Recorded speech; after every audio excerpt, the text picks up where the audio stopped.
আসসালামু আলাইকুম, কি অবস্থা সবার? সবাই আশা করি খুবই ভালো আছো। চলে আসলাম তোমাদের সামনে আবারও আরেকটা ওয়ান শট ক্লাস নিয়ে। তোমাদের জীবের পরিবেশ চ্যাপ্টার, যেই চ্যাপ্টারটা আছে এখানে তোমাদের বাস্তুতন্ত্র, তারপর হচ্ছে লাস্টের দিকে জীব বৈচিত্র্য, এই জিনিসগুলা একটু আলোচনা করার জন্য আজকে চলে আসলাম। আমাদের এই চ্যাপ্টারটা একদম তোমরা হচ্ছে শুরু থেকে শেষ পর্যন্ত দেখলে আমি আশা করি এই চ্যাপ্টার থেকে তোমাদের যত সিকিউ আছে এবং এমসিকিউ গুলো আছে সবকিছু কভার হয়ে যাবে। চলো আমরা হচ্ছে আমাদের চ্যাপ্টারটা শুরু করি। দেখো, প্রথমে আমরা যে বাস্তুতন্ত্রের কথা বলতেছি, বাস্তুতন্ত্র জিনিসটা আসলে কি আমরা যদি একটু দেখি, বাস্তুতন্ত্র জিনিসটা হচ্ছে আসলে ধরো এই যে পরিবেশ আছে না, পরিবেশের মধ্যে যত জীবজন্তু আছে এই জীবজন্তু পারস্পরিক একটা সাহায্য সহযোগিতার সম্পর্কের মাধ্যমেই কিন্তু টিকে আছে, তাই না? একটা জীব আরেকটা জীবকে খায়, আবার মানে যখন একটা জীব মারা যায় তখন হয়তো বা কিছু অণুজীব আইসা সেই জীবটাকে হচ্ছে বিয়োজিত করে সেই জীবের যে পুষ্টিগুলো আছে সেগুলো মাটিতে মিশিয়ে দিচ্ছে। এই জিনিসগুলা সম্মিলিতভাবে একটা ইকোসিস্টেম, একটা সিস্টেম তৈরি করে। ওই সিস্টেমটাকে আমরা বলতেছি হচ্ছে বাস্তুতন্ত্র বা ইকোসিস্টেম। ঠিক আছে, এখন দেখো বাস্তুতন্ত্রের উপাদানগুলো আসলে কি কি, মানে কি কি উপাদান নিয়ে আমার বাস্তুতন্ত্র তৈরি হয়, একটা সিস্টেম তৈরি হয়। আমার প্রথম উপাদানটা হচ্ছে আমার জড় উপাদান, কিছু আছে জড় উপাদান। দ্বিতীয় যে উপাদানটা আছে সেটা আছে হচ্ছে আমার ভৌত কিছু উপাদান আছে। কোন উপাদানটা কি আমি সেটা বলতেছি। আর তৃতীয় সব লাস্টে যেটা, সেটা হচ্ছে জীবজ উপাদান আছে কিছু, জীবজ উপাদান। আচ্ছা, এখন দেখো জড় উপাদান যেটা, এই জড় উপাদানকে আবার আমরা দুইটা ভাগে ভাগ করতে পারি। জড় উপাদান গুলাকে আমরা দুইটা ভাগে ভাগ করতে পারি। কি কি আছে ভাইয়া? অজৈব উপাদান আর হচ্ছে ভাইয়া জৈব উপাদান। মানে হচ্ছে এই জড় উপাদান মানে কি? জড় উপাদান মানে তোমরা সবাই জানো যেই জিনিসের প্রাণ নাই। এই জিনিসগুলোকে আবার অজৈব উপাদান জৈব উপাদানে ভাগ করতে পারি। অজৈব উপাদান ভাইয়া কোনগুলা? অজৈব উপাদানগুলো হচ্ছে যেই উপাদান পরিবেশের মধ্যে জীব আসার আগে থেকেই আছে, যেই উপাদানগুলো জীব দেহ থেকে পাওয়া যায় না সেগুলোই হচ্ছে অজৈব উপাদান।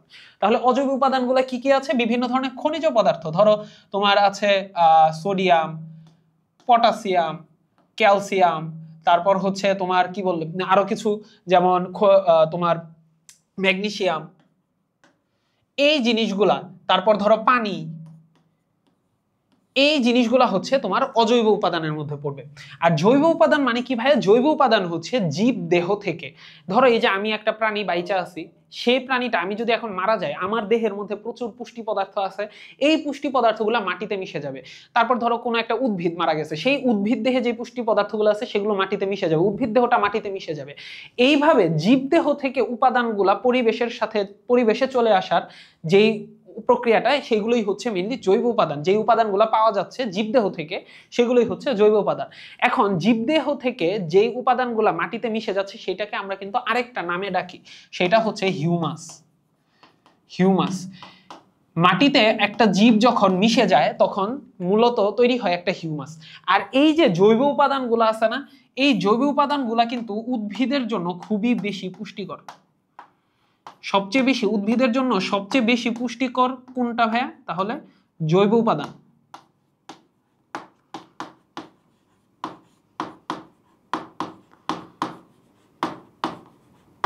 জৈব উপাদানগুলো হচ্ছে উদ্ভিদের জন্য সবচেয়ে পুষ্টিকর। তাহলে এই কারণে দেখবা উদ্ভিদ যখন হচ্ছে আমরা গাছপালা লাগাচ্ছি তখন বলে বেশি বেশি জৈব সার দিতে। মানে ধরো প্রাণী দেহ থেকে যেসব বর্জ্য পদার্থ নির্গত হচ্ছে, বর্জ্য পদার্থ বলতে ধরো মলমূত্র, তারপর হচ্ছে হয়তো বা গরুর গোবর, এইগুলো হচ্ছে জৈব উপাদানের মধ্যে পড়ে, মানে জীব দেহ থেকে আমরা এগুলো পাচ্ছি। আবার কোনো একটা প্রাণী মারা যাচ্ছে, সেগুলো মাটিতে মিশে যাচ্ছে, মাটিতে মিশে গেলে কি তৈরি করে ভাইয়া? হিউমাস তৈরি করে। এই হিউমাসটা কিন্তু উদ্ভিদের জন্য অনেক বেশি পুষ্টিকর একটা পদার্থ। আবার জৈব সারও উদ্ভিদের জন্য পুষ্টিকর পদার্থ। তাহলে অজৈব উপাদান কি? যেগুলো জীবদেহ থেকে পাওয়া যায় না। জৈব উপাদান হচ্ছে যেগুলো জীবদেহ থেকে পাওয়া যায়। এখন আসো ভাই ভৌত উপাদান কি? ভৌত উপাদান হচ্ছে পরিবেশে যেই উপাদানগুলো বিদ্যমান, পরিবেশের উপাদান। ভৌত উপাদান আমি সহজ কথায় বলতে পারি পরিবেশের উপাদান। পরিবেশের উপাদানটা মানে কি ভাইয়া? জৈব উপাদান, জীব উপাদান, অত পরিবেশের উপাদান। পরিবেশের উপাদান বলতে বুঝাচ্ছি ধরো এই যে সূর্যের আলো, কি ভাইয়া? সূর্যের আলো। তারপরে আছে ধরো জলীয় বাষ্প,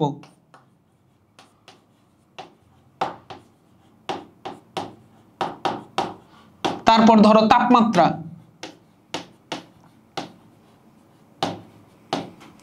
এই জিনিসগুলো হচ্ছে আমার ভৌত উপাদান। পরিবেশে যে উপাদানগুলো না সেগুলো অজৈব না জৈব, মানে অজৈবগুলা কি খনিজ পদার্থ, বিভিন্ন ধরনের সোডিয়াম, পটাশিয়াম, ক্যালসিয়াম, ম্যাগনেসিয়াম, পানি। আবার এগুলো হচ্ছে পরিবেশের মধ্যে অজৈব উপাদান না, বাদে যেগুলো আছে সূর্যের আলো, তারপর হচ্ছে জলীয় বাষ্প, তাপমাত্রা, এগুলো হচ্ছে আমার ভৌত উপাদান। আর জীবজ উপাদান, জীবজ উপাদানটাকে আমরা একটু স্পেসিফাই করে লিখতে পারি। জীবজ উপাদান যেগুলো আছে, জীবজ উপাদান মানে তো তোমরা বুঝছো জড় উপাদানের ঠিক উল্টা। মানে হচ্ছে জীবজ উপাদান মানে হচ্ছে যেই উপাদানগুলোর প্রাণ আছে। তাহলে জীবজ উপাদানগুলোকে আমরা প্রথমত তিনটা ভাগে ভাগ করতে পারি। প্রথমত ভাই কয়টা ভাগে ভাগ করতে পারি? তিনটা ভাগে। প্রথম ভাগটা হচ্ছে উৎপাদক, প্রথমটাকে আমরা বলতে পারি উৎপাদক, দ্বিতীয়টাকে বলতে পারি খাদক, তৃতীয়টাকে আমরা বলতে পারি বিয়োজক।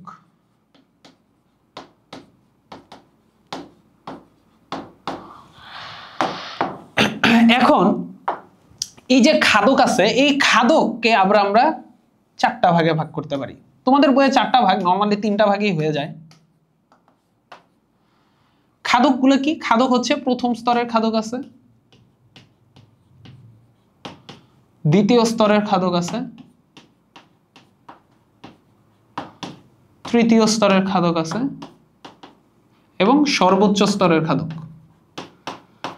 মেইনলি সর্বোচ্চ স্তরটা আসলে দ্বিতীয় তৃতীয় স্তরের মধ্যে পড়ে যায়। আচ্ছা, এখন কোনটা কি সেই জিনিসগুলো আমরা একটু দেখার চেষ্টা করি। দেখো এখানে আমার কিছু অজৈব উপাদান, অজৈব বস্তুগুলোর মধ্যে কি আছে? পানি, খনিজ লবণ, বিভিন্ন ধরনের খনিজ পদার্থ। জৈব উপাদানগুলো, জৈব বস্তুগুলোর মধ্যে কি কি আছে? জৈব বস্তুগুলোর মধ্যে হচ্ছে উদ্ভিদ প্রাণী দেহ থেকে যেসব বর্জ্য পদার্থ পাওয়া যায়, উদ্ভিদ ও প্রাণী দেহের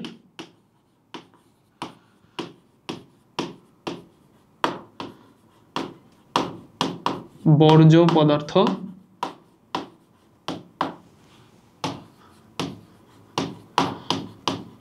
এবং পুষ্টি, এগুলো যখন মাটিতে মিশে যাবে তখন কি বলছি ভাই? কি তৈরি করবে? হিউমাস তৈরি করবে। এগুলো উদ্ভিদের জন্য খুবই পুষ্টিকর। এবং ভৌত উপাদানের কথাও তোমাদেরকে বললাম। এখানে আছে জীবজ। জীবজ উপাদানের মধ্যে প্রথম আমরা কি পড়ছি? উৎপাদক, তাই না? উৎপাদক জিনিসটা কি? উৎপাদক নামটা শুনেই বোঝা যাচ্ছে যে সে কিছু উৎপাদন করবে। উৎপাদকগুলা নরমালি হচ্ছে সবুজ উদ্ভিদ। সবুজ উদ্ভিদগুলাই হচ্ছে মেইনলি উৎপাদক। সবুজ উদ্ভিদগুলা কেন উৎপাদক? সবুজ উদ্ভিদের মধ্যে কি থাকে ভাইয়া? ক্লোরোপ্লাস্ট থাকে। এবং একমাত্র সবুজ উদ্ভিদই কিন্তু নিজের খাবার নিজে তৈরি করতে পারে ক্লোরোপ্লাস্টের সাহায্যে, তাই না?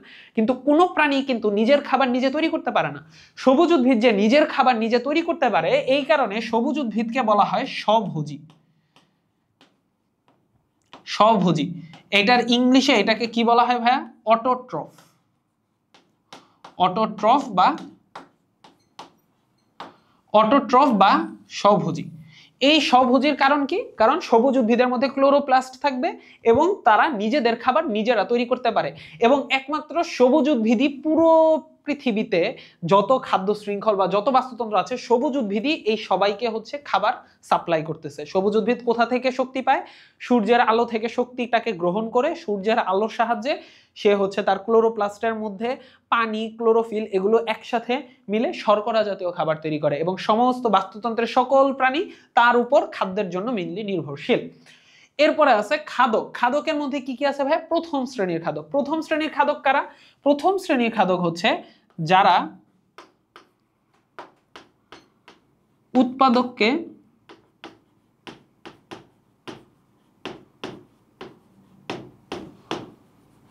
খাবার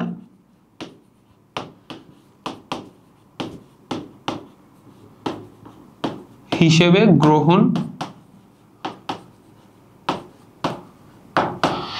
উৎপাদককে যারা খাবার হিসেবে গ্রহণ করে, মানে যারা ঘাস, লতা পাতা, গাছপালা এগুলা খায়া বাঁচে।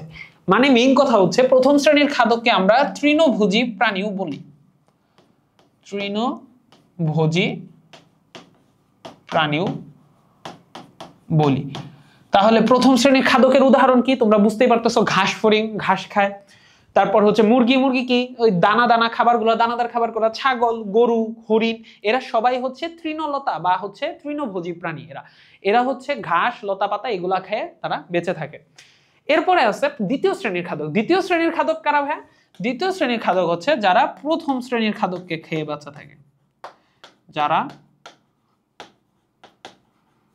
প্রথম শ্রেণীর খাদক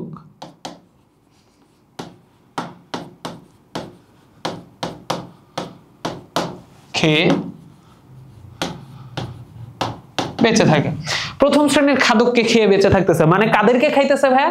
খাচ্ছে গরু বা মুরগি বা ছাগল বা হরিণ বা ঘাস ফড়িং, এদেরকে খেয়ে যারা বেঁচে থাকতেছে তাদেরকে দ্বিতীয় শ্রেণীর খাদক বলা হয়। দ্বিতীয় শ্রেণীর খাদককে আমরা মাংসাশী প্রাণীও বলে থাকি, কারণ এরা মাংস খেয়ে বাঁচে। এরা সরাসরি উৎপাদককে খাবার হিসেবে গ্রহণ করতে পারে না, মাংসাশী প্রাণী। এরা সরাসরি, এরা কিন্তু ঘাস লতা পাতা থেকে সরাসরি খাইতে পারে না, এই কারণে এরা মাংস খেয়ে বাঁচে, এই কারণে এদেরকে বলা হয় মাংসাশী প্রাণী। যেমন কি শিয়াল, তারপর আছে বাঘ, এরপর আছে ব্যাং। ব্যাং কি? ঘাস ফড়িং খায়।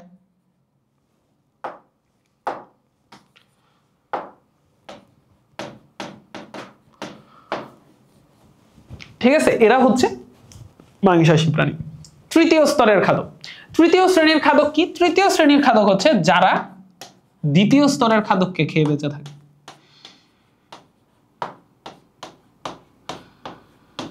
দ্বিতীয় স্তরের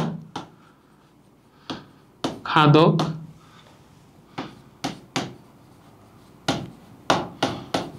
খেয়ে বেঁচে। আচ্ছা, এদের উদাহরণ কি? দ্বিতীয় স্তরের খাদক খেয়ে বেঁচে থাকে। তাহলে এরাও কি মাংসাশী প্রাণী হবে না ভাইয়া? এরাও মাংসাশী প্রাণী, কারণ এরাও মাংস খেয়েই বাঁচে, মাংসাশী প্রাণী। এখন এইখানে দেখো উদাহরণগুলো কি? ময়ূর, ময়ূর হচ্ছে সাপ খায়। তারপর আবার সাপ, সাপ হচ্ছে ব্যাঙ খায়। বাঘ হচ্ছে তোমার যা পায় তাই খায়, সে তো প্রাণী খেয়ে বাঁচে। এখন তোমাদের মনে একটা ভাইয়া কোশ্চেন আসতে পারে, আচ্ছা ভাইয়া আপনি দেখাইলেন বাঘ হচ্ছে দ্বিতীয় শ্রেণীর খাদক, আবার আপনি দেখাইলেন বাঘ হচ্ছে তৃতীয় শ্রেণীর খাদক। এখানে ভাই একটা কথা মনে রাখবা, যেগুলা মাংসাশী প্রাণী, মাংসাশী প্রাণীগুলা তুমি দ্বিতীয় স্তরের খাদকও হইতে পারে, তৃতীয় স্তরের খাদকও হইতে পারে। এইটা নির্ভর করে খাদ্য শৃঙ্খলে তার অবস্থানটা কোথায়। এই ওয়ার্ডটা সবসময় মাথায় রাখবা, খাদ্য শৃঙ্খলে কোনো একটা প্রাণীর অবস্থান যেইখানে থাকবে সে হচ্ছে সেই রকম হবে। যেরকম আমি একটা তোমাদেরকে একটা উদাহরণ দিই, ধরো ঘাস, ঘাস ফড়িং,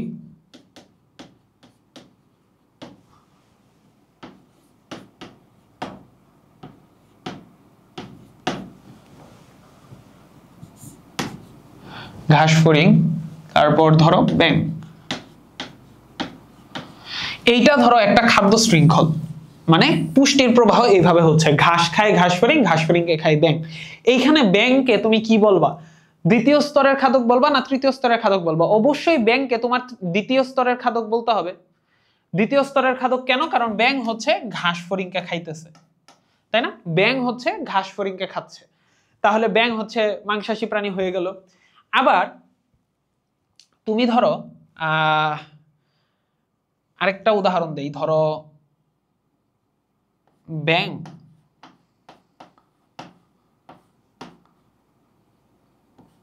সাপ, ময়ূর।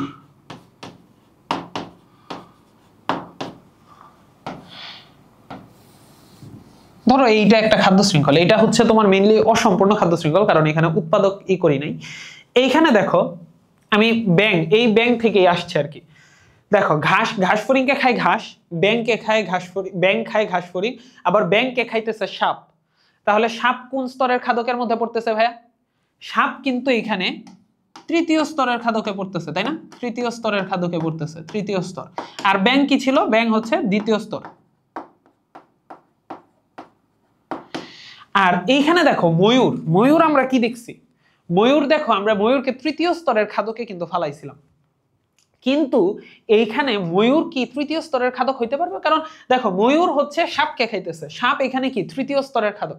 তাহলে ময়ূর যেহেতু সাপকে খাইতেছে এবং এই পুরা খাদ্য শৃঙ্খলের মধ্যে ময়ূর সবার উপরে অবস্থিত, মানে ময়ূর সবার পরে অবস্থিত, এই ময়ূরকে আমরা বলি সর্বোচ্চ স্তরের খাদক। এই খাদ্য শিকলে সর্বোচ্চ স্তরের খাদক,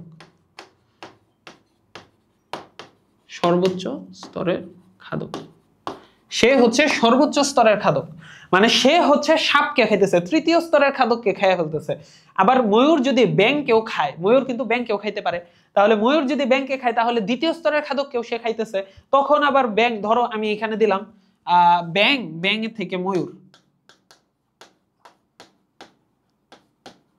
তাহলে এইখানে ময়ূর আবার কি তৃতীয় স্তরের খাদক, সে আবার হচ্ছে এখানে সর্বোচ্চ স্তরের খাদকও হবে। সর্বোচ্চ স্তরের খাদক হচ্ছে একটা খাদ্য শিকল তুমি আঁকাইলা, খাদ্য শিকলের সবার লাস্টে কে অবস্থান করতেছে সেই হচ্ছে ওই খাদ্য শিকলের সর্বোচ্চ স্তরের খাদক। তার মানে তুমি কি একটা জিনিস বুঝতে পারছো যে কোনো একটা খাদ্য শিকলে কোনো একটা প্রাণীর অবস্থান কোথায় সেইটার উপর ভিত্তি করে আমরা তাকে প্রথম স্তরের খাদক বলি, দ্বিতীয় স্তরের খাদক বলি বা তৃতীয় স্তরের খাদক বলি। তার মানে বাঘ হচ্ছে, তুমি যদি অবস্থা ভেদে বাঘ হচ্ছে তোমার দ্বিতীয় স্তরের খাদকও হইতে পারে। দ্বিতীয় স্তরের খাদক কেমনে হবে? বাঘ যদি হরিণকে খায়, ধরো ঘাস, হরিণ, বাঘ, তাহলে এই জায়গায় বাঘটা কি ভাইয়া? বাঘটা কিন্তু হচ্ছে দ্বিতীয় স্তরের খাদক। তার মানে এই খাদ্য শৃঙ্খলায় বাঘ হচ্ছে দ্বিতীয় স্তরের খাদক। কিন্তু আমি যদি আবার পরেরটাতে যাই, ধরো একটা দিলাম ঘাস, ঘাস ফড়িং,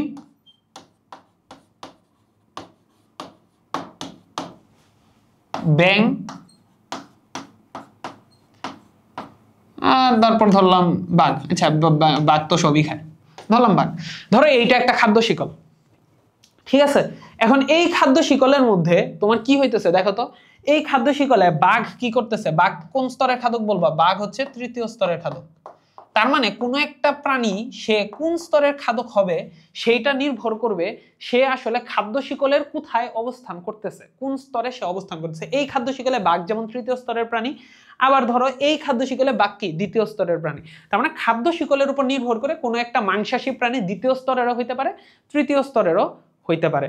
আবার তোমাকে যদি আরেকটু সহজ করে উদাহরণ দিই পরেরটাতে, ধরো এই উদাহরণটা না দিয়ে আমি দিলাম কি উদাহরণ দিব, ধরো ঘাস, তারপর হচ্ছে গরু, গরুকে মানুষ খায়, আবার মানুষকে খায় বাঘ। বুঝতে পারছো? তাহলে বাঘ কি? বাঘ এখানে কি? বাঘ হচ্ছে তৃতীয়, ঘাস হচ্ছে উৎপাদক, গরু হচ্ছে প্রথম স্তরের খাদ্য কারণ সে ঘাসকে খায়। মানুষ কি? মানুষ হচ্ছে গরুকে খায়, তাহলে মানুষ হচ্ছে দ্বিতীয় স্তরের খাদ্য এখানে। আর বাঘ হচ্ছে মানুষকে খায়, তাহলে বাঘ কি? তৃতীয় স্তরের খাদ্য। বুঝা গেছে? তার মানে তুমি হচ্ছে কোন একটা খাদ্য কি হচ্ছে দ্বিতীয় না তৃতীয় স্তরে সেটা ডিপেন্ড করবে, বা সর্বোচ্চ স্তরের কিনা। আবার এই খাদ্য শিকলে বাঘকে কিন্তু সর্বোচ্চ স্তরের খাদক বলতে পারবা তুমি, তৃতীয় স্তরের খাদক বা সর্বোচ্চ স্তরের খাদক বলতে পারবা। ঠিক আছে? এই জিনিসটাই তোমাদেরকে বলার ছিল যে কোনো একটা খাদ্য শিকলে অবস্থান দেখে তুমি ডিপেন্ড করবা, নির্ভর মানে বলবা যে কোনো একটা খাদক সে কি দ্বিতীয় স্তরের নাকি তৃতীয় স্তরের। মেইনলি এই কনফিউশনটা তোমার লাগবে হচ্ছে দ্বিতীয় আর তৃতীয় স্তরের ক্ষেত্রে। নরমালি যারা ঘাস খায় বা লতা পাতা খায় তারা তো প্রথম স্তরেই থাকবে, কিন্তু দ্বিতীয় আর তৃতীয় স্তরটা নির্ভর করবে যে, বা সর্বোচ্চ স্তর মানে সবার লাস্টে কে আছে সেটা ডিপেন্ড করবে খাদ্য শিকলটার উপর, তুমি কোন খাদ্য শিকল নিয়ে পর্যালোচনা করতেছো সেটার উপর। আচ্ছা, কিছু কিছু প্রাণী আছে যারা হচ্ছে একই সাথে তৃণভোজীও আবার একই সাথে মাংসাশীও, যেমন মানুষ। মানুষ কি? শাকসবজি খায়। মানুষ হচ্ছে শাকসবজিও খায়, আবার মানুষ হচ্ছে মাংসও খায়, গরুর মাংস খাচ্ছে, তারপর খাসির মাংস খাচ্ছে। তো মানুষ হচ্ছে একই সাথে হচ্ছে ইয়াও খায়, পানিও খায়, আবার একই সাথে হচ্ছে তোমার ইয়াও মানে বিভিন্ন ধরনের ঘাস লতা পাতা খাচ্ছে, আবার প্রাণীকেও খাচ্ছে। ঠিক আছে?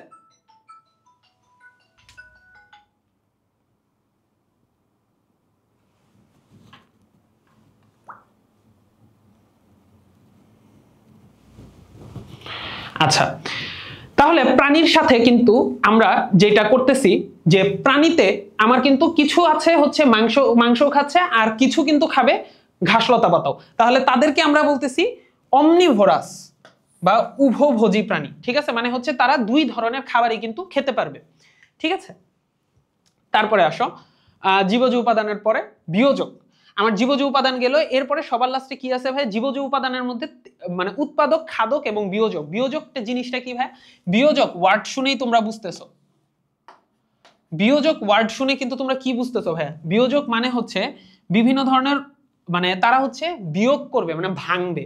এই যে আমরা যারা হচ্ছে জীব বা হচ্ছে উদ্ভিদ এবং প্রাণী আছি, উদ্ভিদ এবং প্রাণীরা কিন্তু তোমার কি করতেছি বলতো ভাই? আমরা কন্টিনিউয়াস হচ্ছে জন্ম হচ্ছে, আবার কন্টিনিউয়াস মারা যাচ্ছে। এখন যারা মারা যাচ্ছে তারা তো মাটিতে মিশে যাচ্ছে, এখন তাদের দেহে তো পুষ্টি পদার্থ আছে। এই পুষ্টি পদার্থকে এই যে বিয়োজক শ্রেণীর প্রাণী যারা আছে তারা হচ্ছে এই পুষ্টি পদার্থগুলোকে ভেঙে পরিবেশে আবার ফেরত পাঠায় দেয়, মাটির সাথে আবার মিশায় দেয়। বিয়োজক কারা ভাইয়া? বিভিন্ন ধরনের ছত্রাক বা ব্যাকটেরিয়া।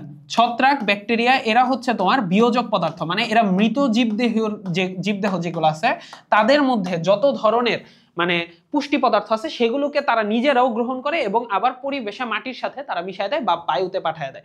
এইটাই হচ্ছে বিয়োজকের মেইন কাজ। বিয়োজক ওয়ার্ডটার মানেই হচ্ছে তোমার ভাঙ্গা, কোনো একটা জিনিসকে তারা ভাঙে। ছত্রাক, ব্যাকটেরিয়া এগুলো হচ্ছে আমার বিয়োজক পদার্থ।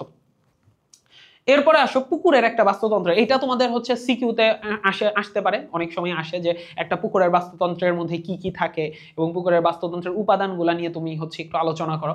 পুকুরের বাস্তুতন্ত্রের মতো সেম একটা বাস্তুতন্ত্রে আমি কি কি বলছিলাম ভাইয়া, কিছু জীবজ উপাদান থাকবে, জড় উপাদান থাকবে, ভৌত উপাদান থাকবে। পুকুরের বাস্তুতন্ত্রের মধ্যে জড় উপাদান আছে, জড় উপাদানের মধ্যে জৈব আর অজৈব, অজৈবের মধ্যে বিভিন্ন পানিতে দ্রবীভূত বিভিন্ন খনিজ লবণ থাকবে।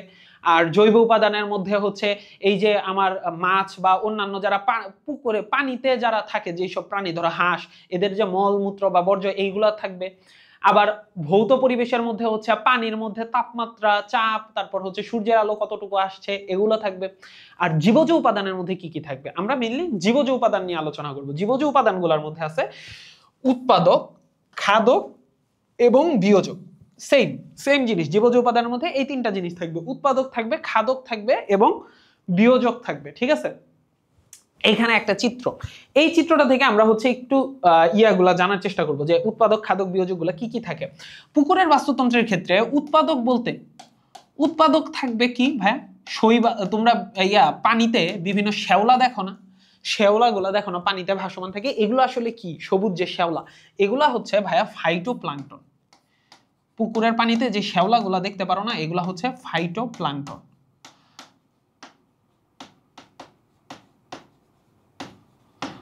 আচ্ছা, ফাইটো মানে কি ভাইয়া, ফাইটো মানে হচ্ছে উদ্ভিদ, আর প্লাঙ্কটন মানে পানিতে যে সব প্রাণী জীব ভাসমান থাকে, পানিতে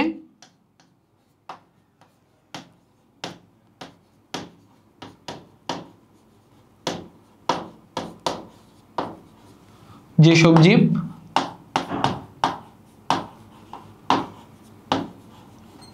ভাসমান থাকে।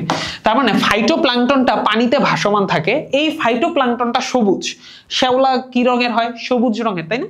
এই ফাইটোপ্লাঙ্কটনটাই হচ্ছে তোমার সালোক সংশ্লেষণ প্রক্রিয়ায় খাবার তৈরি করতে পারে। এই পুরো পুকুরের মধ্যে একমাত্র ফাইটোপ্লাঙ্কটনই খাবার তৈরি করতে সক্ষম, খাবার তৈরি সক্ষম, কারণ এরা হচ্ছে সবুজ উদ্ভিদ। তার মানে এরা সবুজ কালার, এদের মধ্যে ক্লোরোপ্লাস্ট থাকে, এরা নিজের খাবার নিজে তৈরি করতে পারে এবং এরাই হচ্ছে তাহলে পুকুরের উৎপাদক। ঠিক আছে, উৎপাদক গেল। উৎপাদকের পরে আর কি কি থাকে ভাই, উৎপাদকের পরে থাকে খাদক, তাই না? খাদকের মধ্যে আবার তিনটা স্তর আছে না, তিনটা স্তরের মধ্যে প্রথম স্তরের খাদকে ভাই কি থাকবে,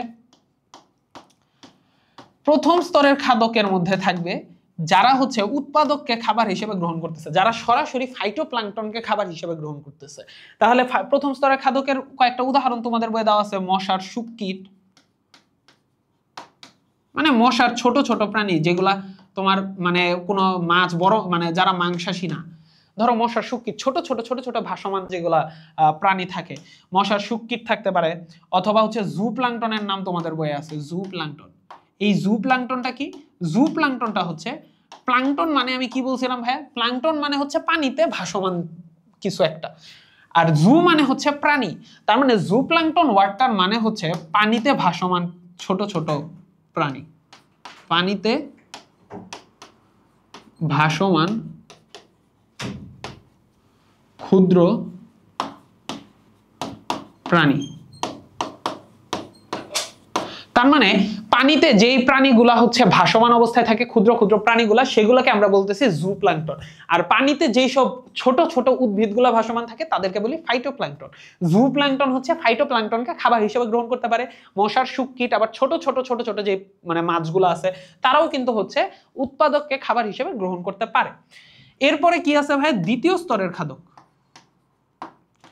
দ্বিতীয় স্তরের খাদক, একটা পুকুরে দ্বিতীয় স্তরের খাদক কি থাকতে পারে, এইটাও কিন্তু এই যে তোমাদেরকে দ্বিতীয় আর তৃতীয় স্তরের খাদকের কথা বলতেছি না, দ্বিতীয় আর তৃতীয় স্তরের খাদক একটু আগে আমি কি বলছিলাম, দ্বিতীয় এবং তৃতীয় স্তরের খাদক অলওয়েজ নির্ভর করবে খাদ্য শিকলের উপর। তুমি যেই খাদ্য চেইনের উপর, খাদ্য শৃঙ্খল নিয়ে কাজ করতেছো, সেইখানে কোনো একটা প্রাণী কোথায় অবস্থিত সেইটার উপর ডিপেন্ড করবে ওই প্রাণীটা কি দ্বিতীয় স্তরের খাদক হবে নাকি তৃতীয় স্তরের খাদক হবে। একটা সেম প্রাণী সে কিন্তু খাদ্য শিকলের চেঞ্জের কারণে সে দ্বিতীয় স্তরের খাদকও হইতে পারে, তৃতীয় স্তরের খাদকও হইতে পারে। বুঝা গেছে? এইটা একমাত্র ঝামেলাটা লাগে হচ্ছে দ্বিতীয় স্তরের খাদক আর তৃতীয় স্তরের খাদকের মধ্যে। আচ্ছা, দ্বিতীয় স্তরের খাদকগুলা কি আছে? যারা হচ্ছে এই যে এইগুলাকে খাবার হিসেবে গ্রহণ করে, জু প্লাঙ্কটন, মশার শুককিট, এগুলাকে হচ্ছে খাবার হিসেবে গ্রহণ করে। এগুলা কারা আছে? দ্বিতীয় স্তরের খাদক হচ্ছে ধরো ছোট মাছ আছে, তারপর তোমার বয়ে শোল মাছ, গজার মাছ, এরকম যেগুলো আছে, শোল মাছ, গজার মাছ, এরা হচ্ছে তোমার দ্বিতীয় স্তরের খাদক। এবং তৃতীয় স্তরের খাদক আছে কিছু। তৃতীয় স্তরের খাদক কি? তৃতীয় স্তরের একটা কমন খাদকের নাম আমি তোমাকে বলি, ধরো বক। বক কিন্তু একটা তৃতীয় স্তরের খাদক। বক কই থাকে? পানি থেকেই তো মাছ খায়, তাই না? পুকুরের মধ্যে বক থাকে না? বক পাখি। তারপর ধরো হচ্ছে তোমার তৃতীয় স্তরের খাদকের মধ্যে বড় বড় ধরো বোয়াল মাছ, বড় বড় বোয়াল মাছ। তারপর আরো অনেক উদাহরণ দিতে পারো। একটা বোয়াল কিন্তু হচ্ছে তোমার দ্বিতীয় স্তরের খাদক হইতে পারে, তৃতীয় স্তরের খাদক হইতে পারে। সো এগুলা নিয়ে কনফিউজড হবে না, উদাহরণ নিয়ে কনফিউজড হবে না। তোমার বইয়ে যে উদাহরণগুলো দেওয়া আছে এগুলাই পড়বা। কিন্তু একটা সেম প্রাণী কিন্তু দ্বিতীয়ও হইতে পারে, তৃতীয় স্তরের খাদকও হইতে পারে। এটা নির্ভর করবে খাদ্য শিকলের উপর। তো এইগুলা হচ্ছে দ্বিতীয় স্তরের খাদক, তৃতীয় স্তরের খাদক। তৃতীয় স্তরের খাদক হচ্ছে দ্বিতীয় স্তরের খাদককে খাদ্য হিসেবে খায়, দ্বিতীয় স্তরের খাদক প্রথম স্তরের খাদ্যকে খাদ্য হিসেবে গ্রহণ করে, আর প্রথম স্তরের খাদক হচ্ছে উৎপাদককে খাবার হিসেবে গ্রহণ করে। ওকে, আচ্ছা। তারপরে হচ্ছে বিয়োজক। বিয়োজক জিনিসটা হচ্ছে কাইন্ড অফ সেম। বিয়োজক জিনিসটা কি ভাই? বিয়োজক জিনিসটা হচ্ছে সেম। বিয়োজক জিনিস হচ্ছে ওই যে ব্যাকটেরিয়া আর ছত্রাক, এরা কি করবে? ব্যাকটেরিয়া, ছত্রাক।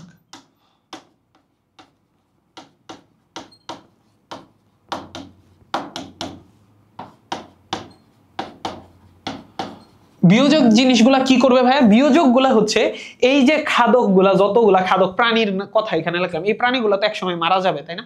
মারা গেলে কি এগুলা পানিতে কি এদেরকে পচিয়ে এদের যে পুষ্টি পদার্থগুলো আছে, এই পুষ্টি পদার্থগুলো আবার মাটিতে মিশাই দিবে, পানির মধ্যে পানির সাথে মিশাই দিবা। পানিতে মিশাই দিলে কি হবে?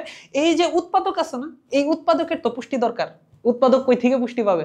এই উৎপাদককে সে আবার পুষ্টি হিসেবে সাপ্লাই করবে। বুঝতে পারছো? এই হচ্ছে মোটামুটি একটা পুকুরের বাস্তুতন্ত্র। এইখানে হচ্ছে দেখো, প্রথমে এগুলা হচ্ছে বড় মাছ, বোয়াল মাছ বলতে পারো, শোল মাছ, গজার মাছ, যেটা বলো না কেন, এগুলো ছোট ছোট মাছ। এগুলো প্রথম স্তরের খাদক, জু প্লাঙ্কটন। পানিতে ভাসমান ক্ষুদ্র প্রাণীকে বলা হয় জু প্লাঙ্কটন। আর এগুলো ম্যাক্রোফাইট, ফাইটোপ্লাঙ্কটন, এগুলো হচ্ছে উৎপাদক। ম্যাক্রোফাইট হচ্ছে বড় বড় গাছ, যেগুলো যে কচুরি পানা, তারপর হচ্ছে আদার্স যে বড় বড় গাছগুলা থাকে সেগুলোকে বলা হয় ম্যাক্রোফাইট, বড় বড় গাছ। আর বিয়োজক তো থাকে। মোটামুটি এই হচ্ছে পুকুরের একটা বাস্তুতন্ত্রের উদাহরণ। আচ্ছা, এখন আসো খাদ্য শিকল বা খাদ্য শৃঙ্খল জিনিসটা কি। আচ্ছা, খাদ্য শিকল, খাদ্য শৃঙ্খল, দেখো গুইসাপ, গুইসাপ হচ্ছে সর্বোচ্চ স্তরের খাদক। আচ্ছা আচ্ছা, খাদ্য শিকল বা খাদ্য শৃঙ্খল জিনিসটা কি? খাদ্য শিকল বা খাদ্য শৃঙ্খল জিনিসটা হচ্ছে পুষ্টি। পুষ্টি কিন্তু দেখো, ঘাস কি সরাসরি সূর্য থেকে পুষ্টি পদার্থ পাইতেছে, তাই না? সরাসরি সূর্য থেকে পুষ্টি পদার্থ পাচ্ছে ঘাস। ঘাসের মধ্যে পুষ্টি তৈরি হচ্ছে, মানে খাবার তৈরি হচ্ছে। এই খাবারটা ফড়িং আবার গ্রহণ করতেছে। ফড়িংকে খাবার হিসেবে ব্যাঙ গ্রহণ করতেছে, ব্যাঙকে সাপ, সাপকে গুইসাপ। এইভাবে পুষ্টির একটা সাইকেল চলতেছে না, শিকলের মতন, মানে চেইন আকারে পুষ্টিটা প্রবাহিত হইতেছে না। ঘাস থেকে পুষ্টি যেতেছে ফড়িংয়ে, ফড়িং থেকে পুষ্টি যেতেছে ব্যাঙে, ব্যাঙ থেকে পুষ্টি যেতেছে সাপের কাছে, সাপ থেকে গুইসাপ। এই যে পুষ্টির প্রবাহটা, এইটাকেই আমরা বলতেছি খাদ্য শিকল বা খাদ্য শৃঙ্খল। এই শিকলের মতন একটা চেইনের আকারে এটা কিন্তু সাজানো, এইটাই হচ্ছে খাদ্য শিকল। এবং খাদ্য শিকলের সর্বোচ্চ স্তরের খাদক, মানে সবার লাস্টে যেই অবস্থান করে, সেই হচ্ছে খাদ্য শিকলের প্রাইম। আর উৎপাদক কোনগুলো? সবুজ উদ্ভিদ থাকতে হবে। ওকে, আচ্ছা। খাদ্য শিকলের কয়েকটা প্রকারভেদ আছে। কিছু কিছু খাদ্য শিকল, যেমন হচ্ছে প্রথম খাদ্য শিকল শিকারজীবী খাদ্য শিকল। শিকারজীবী খাদ্য শিকল হচ্ছে আমাদের পরিচিত যে খাদ্য শিকল, একটু আগে দেখলাম যে উঁচু স্তরের খাদকগুলা নিচের স্তরের খাদককে খাবার হিসেবে গ্রহণ করবে। এটাই হচ্ছে শিকারজীবী, যে ঘাসকে খাবার খাইতেছে ফড়িং, আবার ফড়িংকে শিকার করে খাইতেছে ব্যাঙ, ব্যাঙকে শিকার করে খাইতেছে সাপ, সাপকে গুইসাপ হচ্ছে শিকার করে খাইতেছে। এই যে শিকার করে একটাকে আরেকটা ধইরা ধইরা খাওয়া, এইটাই হচ্ছে শিকারজীবী খাদ্য শিকল। মানে স্বাভাবিক আমরা যে খাদ্য শিকল নিয়ে আলোচনা করি সেইগুলাই হচ্ছে আমার শিকারজীবী খাদ্য শিকল বা প্রিডেটর ফুড চেইন। ঠিক আছে, প্রিডেটর ফুড চেইন। পরজীবী খাদ্য শিকল, পরজীবী খাদ্য শিকল কি? পরজীবী ওয়ার্ডটা মানে কি? পরজীবী মানে হচ্ছে কোনো একটা জীব যখন অন্য আরেকটা জীবের মধ্যে আশ্রয় করে বাঁচে। কোনো জীব অন্য জীব দেহে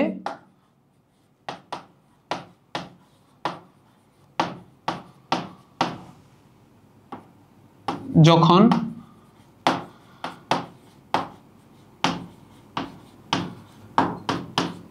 আশ্রয় নেয় এবং সেখান থেকে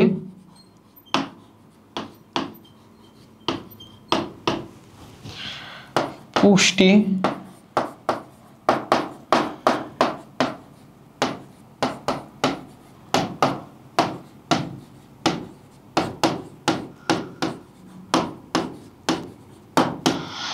মানে পুষ্টি পদার্থ গ্রহণ করে, সেটাই হচ্ছে পরজীবী। মানে পরজীবী মানে হচ্ছে পরের জীব, মানে পরজীবী, পরের উপর যে আশ্রয় নিয়ে জীবন গ্রহণ ধারণ করে। সহজ একটা উদাহরণ দিই, ধরো মানুষ, মশা কি করে? মশা কি মানুষের উপর নির্ভরশীল না? মশা হচ্ছে মানুষের শরীরে এসে মানুষের রক্ত চুষে শোষণ করে সে চলে যায়, মানে সে হচ্ছে তার পুষ্টির জন্য মানুষের রক্তের উপর নির্ভরশীল, তার ডিমের পুষ্টির জন্য। আবার এডিস মশা, ধরো মানুষের রক্ত খাইতেছে মশা, আবার মশার মধ্যে ডেঙ্গু ভাইরাস থাকলে তখন এইটা হচ্ছে ডেঙ্গু রোগ ছড়াইতে পারে এই মশাটা, তাই না? তার মানে এই ডেঙ্গু ভাইরাসটা হচ্ছে তোমার এই মশার মধ্যে থাকতেছে, মশা আবার একটা তার থেকে বড় সাইজের প্রাণী মানুষের থেকে রক্ত নিতেছে। পরজীবীগুলা নরমালি যেটা হয়, পরজীবীগুলা তার থেকে অনেক বড় সাইজের প্রাণী থেকে পুষ্টি পদার্থ গ্রহণ করে এবং সেখান থেকে আশ্রয় নেয়। এইভাবে একটা যে খাদ্য শিকল তৈরি হয় সেইটাই হচ্ছে তোমার পরজীবী খাদ্য শিকল। যেমন মানুষ একটা বিশাল সাইজের প্রাণী, মশা অনেক ছোট, মশা হচ্ছে মানুষের রক্ত থেকে সে পুষ্টি পায়। নরমালি মশা রক্ত থেকে পুষ্টি পায় না, মশা হচ্ছে তার যে ধরো স্ত্রী মশা, যেগুলা স্ত্রী মশার যে ডিমগুলা থাকে, এই ডিমগুলাকে পুষ্টি দেওয়ার জন্য হচ্ছে মশা মানুষের থেকে রক্ত টানে। আর মশার শরীরে আবার ডেঙ্গু ভাইরাস তার বংশ বিস্তার করতে পারে, মশার শরীরে ডেঙ্গু ভাইরাস ঢুইকা সে হচ্ছে তার বংশ বিস্তার করতে পারে।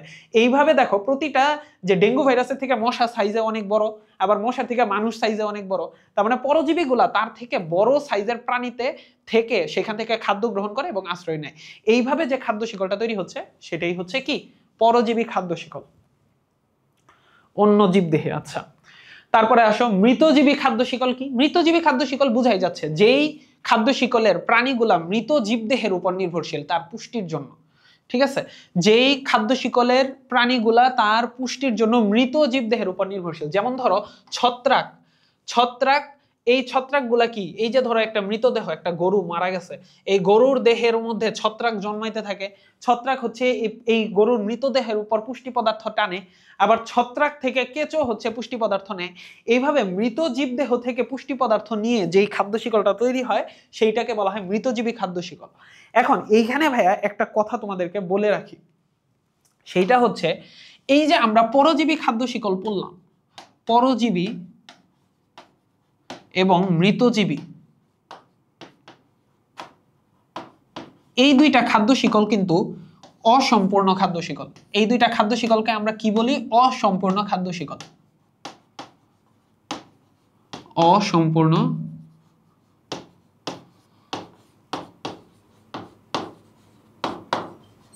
খাদ্য শিকল। অসম্পূর্ণ খাদ্য শিকল মানে কি? দেখো তো এইখানে কোনো কি উৎপাদক আছে? এই খাদ্য শিকলে, এই খাদ্য শিকলে কোনো উৎপাদক নেই। আগেরটাতে দেখো এই খাদ্য শিকলে কোনো উৎপাদক আছে? কোনো উৎপাদক নেই। সো এই খাদ্য শিকলে যেহেতু পরজীবী আর মৃতজীবীতে, কিন্তু আবার দেখো শিকারজীবী খাদ্য শিকলে উৎপাদক কিন্তু আছে, উৎপাদক ছাড়া শিকারজীবী খাদ্য শিকলটা কিন্তু হবে না। সো যেই খাদ্য শিকলে উৎপাদকটা নাই তাহলে একটা মেইন উপাদান তার মিসিং, এই কারণে এই খাদ্য শিকলগুলোকে আমরা বলি অসম্পূর্ণ খাদ্য শিকল, মৃতজীবী এবং পরজীবী। আচ্ছা, এখন আসো খাদ্য জাল জিনিসটা কি? খাদ্য জাল জিনিসটা হচ্ছে সহজ কথায় বলতে গেলে অনেকগুলা খাদ্য শিকল একসাথে মিলে, অনেক খাদ্য শিকল একসাথে মিলে কি তৈরি করে ভাইয়া? খাদ্য জাল তৈরি করে।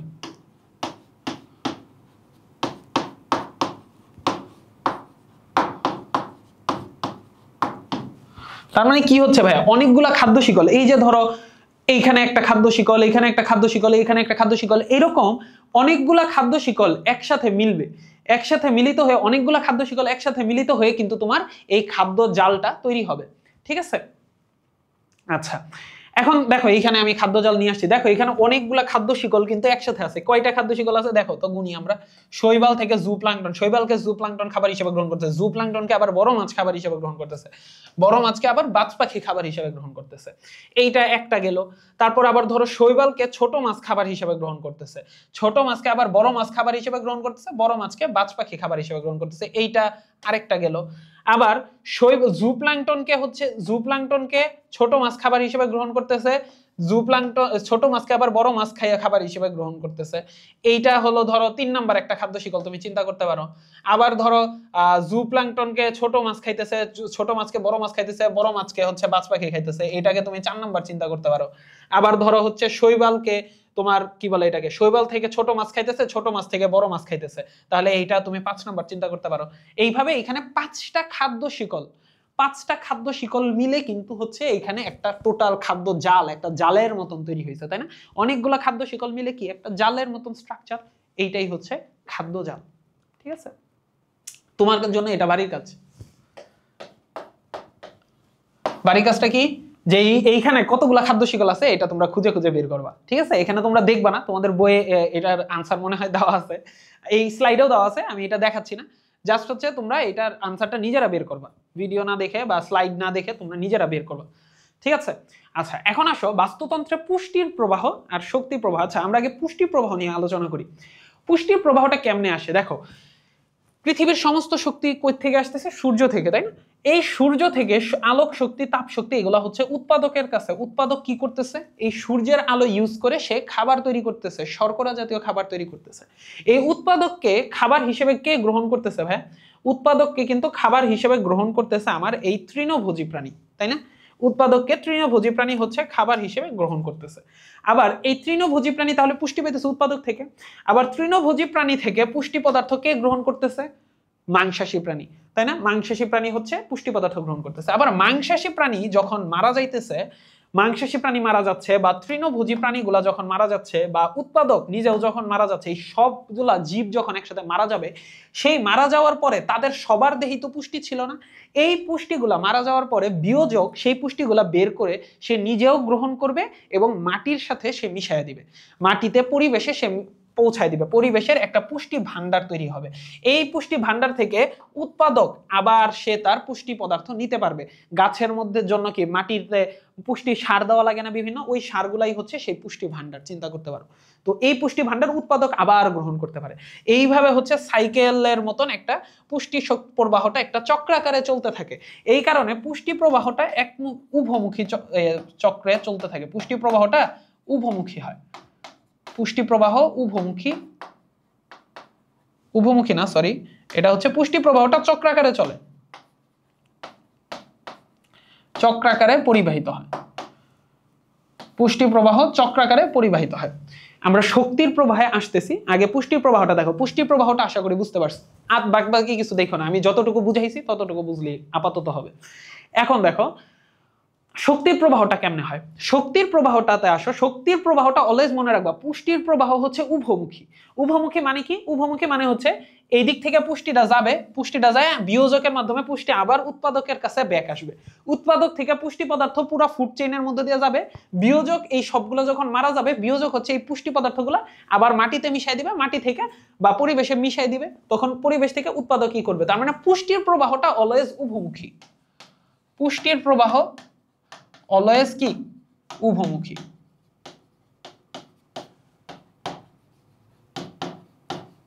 সর্বদা উভমুখী। কিন্তু ভাইয়া একটা কথা মনে রাখবা, শক্তির প্রবাহ, এই কথাটা স্টার দিয়ে লেখা রাখো, পুষ্টির প্রবাহটা উভমুখী, কিন্তু একটা কথা মনে রাখবা, সেটা হচ্ছে শক্তির প্রবাহটা একমুখী। শক্তির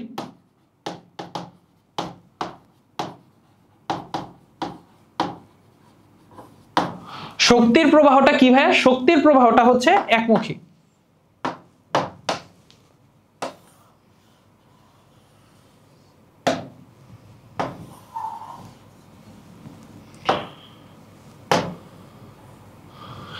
এইটা হচ্ছে এই লাইনটা মনে রাখবা, আর হচ্ছে আরেকটা কি লাইন মনে রাখবা, এই লাইনটা মনে রাখবা। ঠিক আছে, তো মোটামুটি পুষ্টির প্রবাহটা উভমুখী আর শক্তির প্রবাহটা কি ভাই, শক্তির প্রবাহটা হচ্ছে একমুখী। তো শক্তির প্রবাহটা একমুখী বলতে ভাই কি বোঝায়, শক্তির প্রবাহটা একমুখী বলতে কি বোঝায় সেটা আসো। পুষ্টির প্রবাহটা যে উভমুখী সেটা তো বুঝছো, যে উৎপাদক থেকে যায় যায় আবার উৎপাদকের কাছে ফেরত আসে, এটাই হচ্ছে উভমুখীর কাহিনী। এখন শক্তির প্রবাহটা হচ্ছে, দেখো সূর্য থেকে শক্তি পাইতেছে উৎপাদক, সূর্য থেকে উৎপাদক শক্তি পাইতেছে, সূর্যের আলো থেকে শক্তি পাইতেছে, এই শক্তিটা সে হচ্ছে তার খাবারের মধ্যে। এখন উৎপাদক থেকে শক্তি যায় পুষ্টি পদার্থের মাধ্যমে তৃণভোজীর কাছে, কিন্তু এখানে কথা হচ্ছে উৎপাদকের কি শ্বসন হয় না, শ্বসন, শ্বসন মানে কি শ্বাস প্রশ্বাস, সে হচ্ছে অক্সিজেন গ্রহণ করতেছে, কার্বন ডাই অক্সাইড ছাড়তেছে, সে শ্বসনের সময় কিছু পরিমাণ তাপ শক্তি পরিবেশে অপচয় হয়, তাপ শক্তি হচ্ছে অপচয় হয় পরিবেশে। তাহলে কিছু যদি তাপ শক্তির অপচয় হয়, তাহলে উৎপাদক সূর্যের আলো থেকে যতটুকু শক্তি পাইছিল তার পুরো শক্তিটা কি তৃণভোজী পাবে, পাবে না, কারণ কিছু শক্তি তাপ শক্তি আকারে অপচয় হয়েছে শ্বসনের কারণে। আবার ঠিক একইভাবে তৃণভোজী থেকে পুষ্টি পদার্থ যদিও মাংসাশীর কাছে গেছে, কিন্তু ওই পুষ্টির মধ্যে যে পুরা শক্তিটা কিন্তু থাকবে না, কারণ তৃণভোজী প্রাণী থেকেও শ্বসনের কারণে কিছু পরিমাণ তাপ শক্তি অপচয় হয়েছে, তার মানে তৃণভোজী থেকে মাংসাশী প্রাণী একটু কম পরিমাণ শক্তি পাবে। আবার মাংসাশী প্রাণী যখন হচ্ছে এই ইয়া করবে, কি বলে এটারে, বিয়োজকের থেকে যখন পুষ্টি নিবে, তখন এই বিয়োজকের মধ্যেও কিন্তু তোমার শ্বসনের কারণে শক্তির ক্ষয় হবে, এবং আলটিমেটলি পুরা যে যারা এই যে যখন এরা মারা যাবে, উৎপাদক তৃণভোজী মাংসাশী এরা প্রাণী যখন মারা যাবে, তখন শক্তি পুরাটাই হচ্ছে পরিবেশে আবার ব্যাক করে চলে যাবে, এই শক্তি আর ব্যাক করে পাওয়া যাবে না, মানে উদ্ভিদ আর এই শক্তিকে ইউজ করতে পারবে না, উদ্ভিদকে আবার সূর্যের উপর নির্ভরশীল হতে হবে, আবার সূর্য থেকে শক্তি লাগবে, এই শক্তি আর উৎপাদকের কাছে ফেরত আসবে না। আর একটু সহজ করে বলি, সহজ করে বলতে চাইলে এখানে ধরো আমি একটু এটা মুছাই, সূর্যের আলো থেকে হচ্ছে সূর্যের আলো থেকে উৎপাদক শক্তি পাইতেছে, এই শক্তি যখন তৃণভোজীর কাছে যাবে কিছুটা কম শক্তি পাবে, আবার তৃণভোজী থেকে দ্বিতীয় স্তরের খাদকের কাছে যখন যাবে আরেকটু কম শক্তি পাবে, কারণ শ্বসনের শক্তির অপচয় হইতেছে, তাপ শক্তি আকারে চলে যাচ্ছে। আবার এই সবগুলা যখন মারা যাবে তখন বিয়োজক সে একদম সর্বনিম্ন লেভেলের শক্তি পাবে, কারণ সব বিয়োজক হচ্ছে পুরা শক্তিটাকে সে তাপ শক্তি আকারে ছাইরা দিবে, তখন আর কোনো শক্তি অবশিষ্ট থাকবে না, উদ্ভিদ গ্রহণ করতে পারবে না। তার মানে শক্তির প্রবাহটা অলওয়েজ এইখান থেকে এইদিকে যাবে, আর এদিকে উদ্ভিদের কাছে ব্যাক করতে পারবে না। উদ্ভিদ যদি আবার শক্তি নিতে হয় সে আবার সূর্যের কাছ থেকে শক্তি নিবে, মানে শক্তির প্রবাহটা হচ্ছে কাইন্ড অফ এইরকম, সূর্য থেকে শুরু হয়ে যাইতে থাকে, এইখানে গিয়ে স্টপ, সব শক্তি অপচয় হয়ে লাস্টে শেষ, পরিবেশে হারায় গেল, এই শক্তি আর ব্যাক পাওয়া যাবে না। এই কারণেই বলা হয় শক্তির প্রবাহ হচ্ছে একমুখী। তাহলে দেখো ট্রফিক লেভেলের মধ্যে শক্তির সম্পর্কটা যদি আমি বলি, শক্তির সম্পর্ক হচ্ছে ঘাসে যে পরিমাণ শক্তি আছে, ঘাস ফড়িং এ তার সেই শক্তি নাই, ঘাস থেকে ঘাস ফড়িং এ যখন শক্তি চায় পায় 90% শক্তি কিন্তু হারায় যায়, 90% শক্তি কি হয়, হারায় যায়, তাপ শক্তি আকারে হারায় যায়। কিভাবে হারায়, তাপ শক্তি আকারে 90% শক্তি হারায় যায়। তার মানে ঘাস থেকে ঘাস ফড়িং মাত্র 10% শক্তি পাইতেছে, ঘাসের মাত্র 10% শক্তি পাইতেছে, আবার ঘাস ফড়িং এরও 10% শক্তি পাইতেছে এইখান থেকে, ঘাস ফড়িং এরও মানে ঘাস ফড়িং এর তো 10% আছে, ঘাস ফড়িং এরও 10% শক্তি পাইতেছে ব্যাং, কারণ এইখানেও 90%, আরো 90%, এই 10% আর 90% হারায় যাইতেছে। আবার ব্যাং থেকেও কম শক্তি পাইতেছে সাপ, আবার সাপের থেকেও কম শক্তি পাইতেছে ঈগল, আলটিমেটলি ঈগল যখন মারা যাবে সব শক্তি হচ্ছে হারায় যাবে। ঠিক আছে, আবার ঘাসকে সূর্যের উপর নির্ভর হতে হবে, বুঝতে পারছো? তার মানে প্রতিবারে প্রায় 90% শক্তি করে কিন্তু হারায় যাচ্ছে। ওকে, আচ্ছা, এই কারণে শক্তির প্রবাহটা অলওয়েজ একমুখী হয়। ঠিক আছে, শক্তি আর পুনরায় উদ্ভিদের কাছে ব্যাক করে না, সেটা হারায় যায়, পরিবেশে তাপ শক্তি রূপে অপচয় হয়ে যায়। আচ্ছা, পিরামিড, শক্তি পিরামিডের ধারণা কিভাবে দিব? শক্তি পিরামিডের ধারণা হচ্ছে এই যে খাদ্য শিকলের প্রতিটা স্তর আছে না, খাদ্য শিকলের প্রতিটা স্তরকে এক একটা বলা হয় ট্রফিক লেভেল, এই যে এই প্রত্যেকটাকে বলা হয় একটা ঘাস একটা ট্রফিক লেভেল, ঘাস ফড়িং একটা ট্রফিক লেভেল, প্রতিটা খাদ্য শিকলের প্রতিটা স্তর, খাদ্য শিকলের, আচ্ছা আমি এটা পরের স্লাইডেই লিখি, খাদ্য শিকলের প্রতিটি স্তরকে বলা হয়, কি বলা হয় ভাইয়া, প্রতিটি স্তর, খাদ্য শিকলের প্রতিটা স্তরকেই বলা হচ্ছে ট্রফিক লেভেল। এই কথাটা মনে রাখবা, ট্রফিক লেভেল তাহলে কি, প্রতিটা স্তর, খাদ্য শিকলের প্রতিটা স্তর হচ্ছে ট্রফিক লেভেল। আচ্ছা, তাহলে ট্রফিক লেভেলের সবার নিচে কি থাকবে? প্রথম ট্রফিক লেভেলে কি থাকবে? উৎপাদকগুলা থাকবে না? উৎপাদকগুলাই তো থাকবে, কারণ প্রথমে ছিল উৎপাদক ঘাস। তাহলে সবার নিচে থাকবে প্রথম ট্রফিক লেভেল। ঠিক আছে, প্রথম ট্রফিক লেভেলে ভাইয়া শক্তি কতটুকু? শক্তি ধরলাম 100। শক্তি কতটুকু আছে?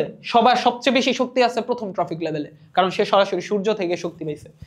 এরপরে দ্বিতীয় ট্রফিক লেভেলে কি থাকবে? দ্বিতীয় ট্রফিক লেভেলে থাকবে প্রথম স্তরের খাদক যারা। দ্বিতীয় ট্রফিক লেভেলে কারা থাকবে? প্রথম স্তরের খাদক যারা, তারা হচ্ছে দ্বিতীয় ট্রফিক লেভেলে থাকবে। প্রথম স্তরের খাদকে আমি বলছি কি 90% শক্তি হারায় যায়, তাহলে 100 থেকে 90 বাদ দিলে কতটুকু বাকি থাকে? 10। তার মানে তার মধ্যে শক্তি থাকবে 10, তার মানে সেটা আরেকটু কমে গেছে। দেখছো, এইটা সবচেয়ে বড় ছিল, শক্তি সবচেয়ে বেশি, এরপরে কমে গেছে, শক্তি আরেকটু কমে গেছে 10, এরপরে 10-এরও 90% কমে যাবে, তাহলে বাকি থাকে 1। তার মানে এটা হচ্ছে তৃতীয় ট্রফিক লেভেল। তৃতীয় ট্রফিক লেভেলে কারা থাকে? দ্বিতীয় স্তরের খাদকেরা। দ্বিতীয় স্তরের খাদকেরা থাকে তৃতীয় ট্রফিক লেভেলে। আর এইখানে কেরা থাকবে? চতুর্থ স্তরের ট্রফিক লেভেলে সর্বোচ্চ স্তরের খাদক বা তৃতীয় স্তরের খাদক, যেটাই বলো না কেন, তৃতীয় স্তরের খাদকরা থাকবে চতুর্থ ট্রফিক লেভেলে। এইখানে দেখো 1-এরও 90% কমে গেছে 0.1, মানে কি সবচেয়ে বেশি ছিল নিচে, এই নিচের থেকে আস্তে আস্তে আস্তে আস্তে করে উপরে উঠতে উঠতে কমছে। এটা একটা পিরামিডের মতন লাগতেছে না? এটা একটা পিরামিডের মতন, এই কারণে এটাকে বলা হয় শক্তি পিরামিড। শক্তি পিরামিডে হচ্ছে উৎপাদকে প্রথম ট্রফিক লেভেলে শক্তির পরিমাণ অনেক বেশি থাকে, যত উপরের ট্রফিক লেভেল উপরের দিকে যাইতে যাইতে যাইতে থাকে শক্তির পরিমাণ 90% করে হারাইতে থাকে। তাহলে এইখানে একটা কোয়েশ্চেন আসে যে খাদ্য শিকল সীমিত রাখতে কিন্তু শক্তি পিরামিডের একটা প্রভাব আছে, কারণ তুমি কিন্তু এই পিরামিড কি আসমান পর্যন্ত উঠাইতে পারবা? মানে একদম আরো এটার উপরে উঠানো পসিবল না, কারণ শক্তি তো লিমিটেড। একটা পর্যায়ে গিয়ে শক্তি শূন্য হয়ে যাবে, শক্তি আর থাকবে না। তাহলে কি ট্রফিক লেভেলও তুমি ট্রফিক লেভেল একটা পিরামিডের মধ্যে ট্রফিক লেভেল যত কম থাকবে শক্তির পরিমাণ, যেমন ধরো এই পিরামিডের মধ্যে শক্তি পিরামিডটা যদি এতটুকু থাকতো, ধরো পিরামিডটা হচ্ছে এই দ্বিতীয় ট্রফিক লেভেল পর্যন্ত বিদ্যমান, তাহলে এই ট্রফিক লেভেল পর্যন্ত থাকলে কি শক্তি একটা লেভেল পর্যন্ত শক্তি আমি পাইতাম না হলে 10, কিন্তু এই পিরামিডকে আমি যত বাড়াবো 0.1 থেকেও ধরো আরো বাড়াইলাম, তাহলে কি পরের ট্রফিক লেভেলে শক্তি আরো কমে যাবে না? তাহলে এক সময় গিয়ে শক্তি শূন্য হয়ে যাবে না? তার মানে আমাকে খাদ্য শিকল অলওয়েজ একটা সীমিত লিমিটেড আকারে রাখতে হবে, যাতে করে একটা মিনিমাম পরিমাণ শক্তি আমি খাবার থেকে পাইতে পারি।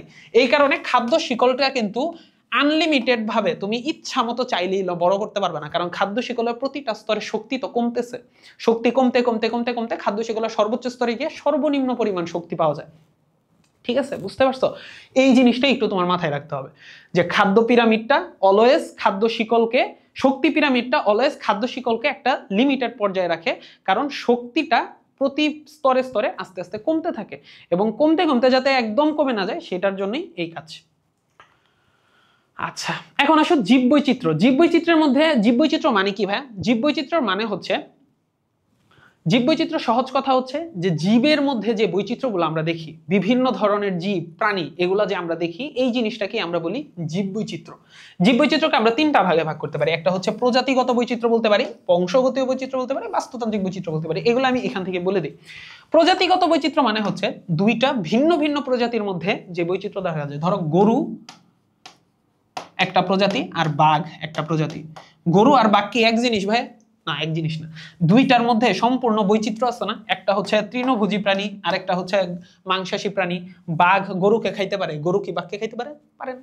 আবার গরু হচ্ছে তুমি পালতে পারো, পোষ মানাইতে পারো। বাঘও পোষ মানায় অনেকে, কিন্তু বাঘ তো আর তুমি চাইলেই মানে তোমার গোয়াল ঘরে রাখতে পারবে না। সো জিনিসটা হচ্ছে এরকম, মানে দুইটা ভিন্ন ভিন্ন প্রজাতির মধ্যে যে বৈচিত্র্যগুলো দেখা যায়।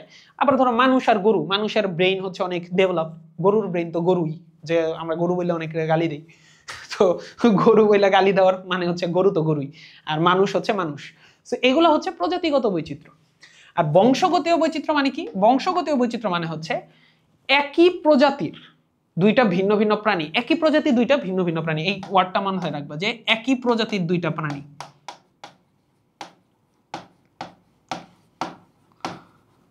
একই প্রজাতির দুইটি, একই প্রজাতির দুইটা ভিন্ন ভিন্ন প্রাণী, একই প্রজাতির দুইটা ভিন্ন ভিন্ন প্রাণীর মধ্যে যে বৈচিত্র্যগুলো দেখা যায়। এটা কেমন? ধরো তুমি তোমার পরিবারের মধ্যে তোমরা দুই ভাই বোন ধরলাম, এই দুই ভাই বোন তোমরা কি একদম সেম, ধরো জমজ যদি না হও, টুইন যদি না হও, তাহলে আমি বলতেছি দুই ভাই বোন তোমরা কি হচ্ছে একদম তোমাদের চেহারার মধ্যে কিছুটা ব্যতিক্রম আছে না?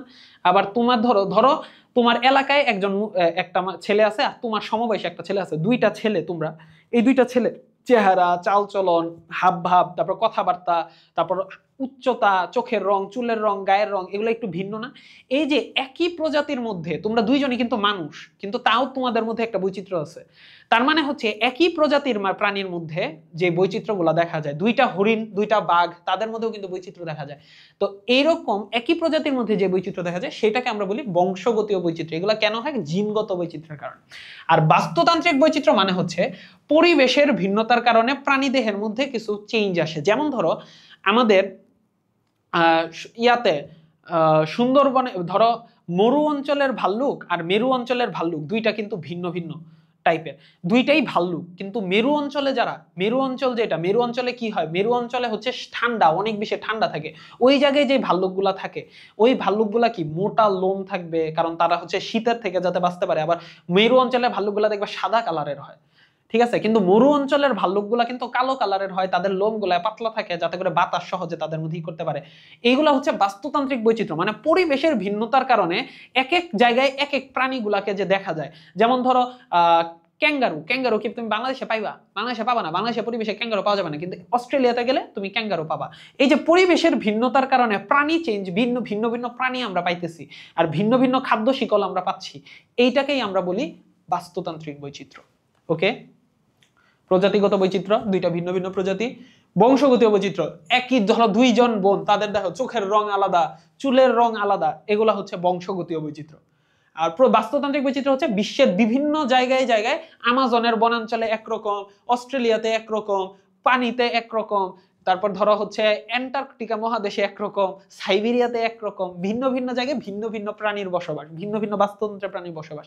এইগুলাই হচ্ছে বাস্তুতান্ত্রিক বৈচিত্র্য।